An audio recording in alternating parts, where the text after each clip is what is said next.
I arrive at the movie theater for the premiere on a crisp winter evening with mixed emotions. I'm amazed I was even invited to this event. I'm excited that I might get to meet the people who made one of my favorite movies. And I'm unsure about my wardrobe choice. Blue pants and a plaid shirt. The dress code said smart attire, but I'm a middle-aged dad. I'm a data analyst from Roseville. I don't know smart attire. Inside, the theater lobby is dimly lit, but it's abuzz with conversation and the clinking of cocktail glasses. The centerpiece is the red carpet, where VIPs are congregating amid flashes of photography. I notice one gentleman in a tailored, shiny green suit, and I can't tell if he's an actor or a producer, but I do know one thing. That is some smart attire. Fellow Toastmasters and guests, what am I doing here? The answer has 3 steps. It all started 4 years ago with this movie called Searching. It stars John Cho as a father whose teenage daughter goes missing. So he breaks into her computer, logs onto her social network to track her down. I loved this movie. You might even say I was obsessed with it. For one reason, it is full of Easter eggs. If you don't know, an Easter egg is a hidden detail that filmmakers sometimes put in the background of a movie. For example, the number A113 appears in almost every Pixar movie. In Toy Story, it's the license plate number on the mom's car. It's in Finding Nemo, A Bug's Life, Cars, Coco. And what it is a reference to a classroom at the California Institute of the Arts, where many of the Pixar animators went to school.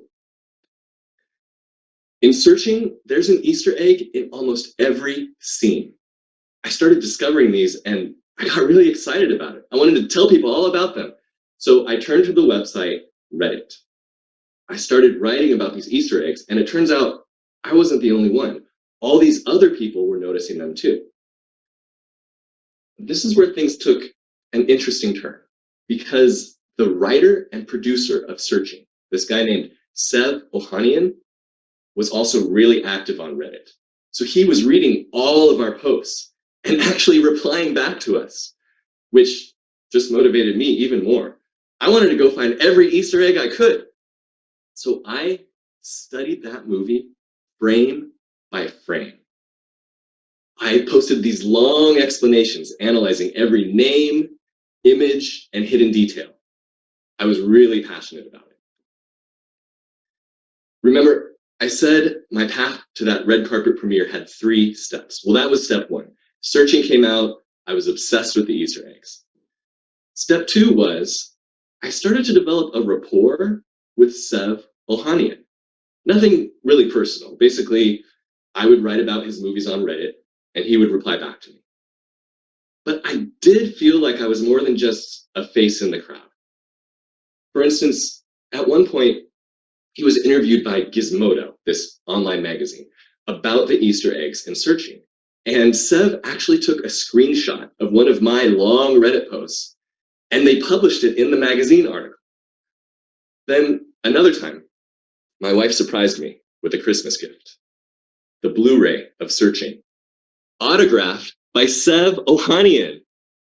Evidently, she contacted him without my knowing, and what he wrote back was, Philip, thank you for being the world's #1 expert of Searching.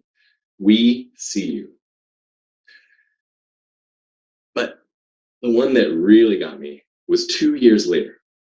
Sev messaged me and said, hey, Philip, we're starting production on a sequel to Searching.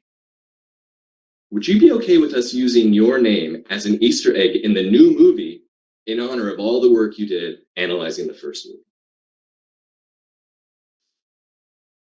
Can you believe that? Of course, I said, yes, you can put me in your new movie. Which takes us to step 3, January 2023. The sequel to Searching, a new movie called Missing, is coming out.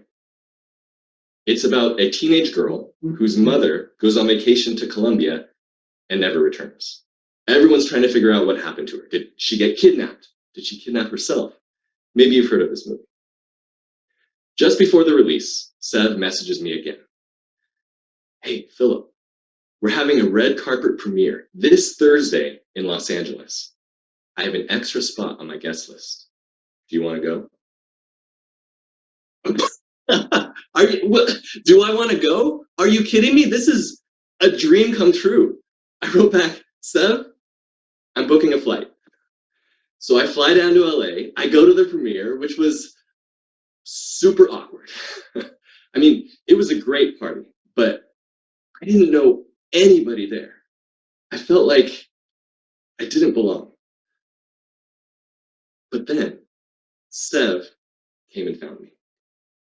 I finally got to meet him in person. And then he took me around the party and introduced me to all these people who worked on Searching and on Missing, the director, writers, producers. I was starstruck. And the funny thing was, each one of them was like, oh, you're that guy from Reddit. They were excited to meet me, super friendly. It was everything I could have hoped for. And you want to know what lesson I learned from all this? Follow your passions. Don't get me wrong. I realize none of this would have happened if it weren't for Sev. He's the one that reached out to me. But he never would have even known who I was if I hadn't analyzed all those Easter eggs.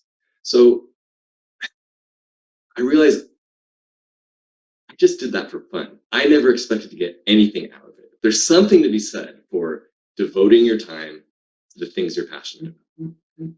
Now, I can't guarantee that'll land you a role in a major motion picture, but people will take notice. And you never know what doors will open.